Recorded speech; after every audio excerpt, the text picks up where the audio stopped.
Каква е картината в сектор мляко към днешна дата? 43% на намаляне на млякото.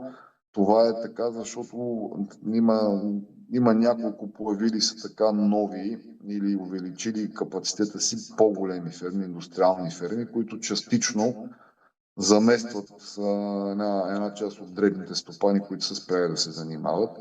Но при всички случаи 43%, т.е.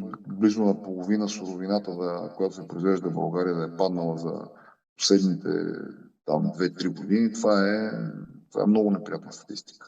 Тези 43% те не са компенсирани с внос на суровина. За съжаление, те в голямата си част се компенсират с внос на готови млечни продукти, което е вече голямата драма, защото тук, ако преработвателният сектор беше успял да запази тези обеми, дори с внос на суровина, във времето, при едно възстановяване на стопанствата в България, които да произведат суровина, преработвателната промишленост, имайки пазар, тя веднага ще да се пренасочи обратно към българското село.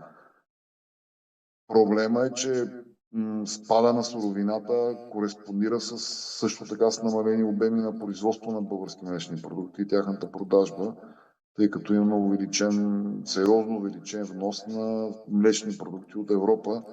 Пак по данни на КЗК, мисля, че само за двете години, за 25 и 24, 26% или 8% беше вноса на млечни продукти в България.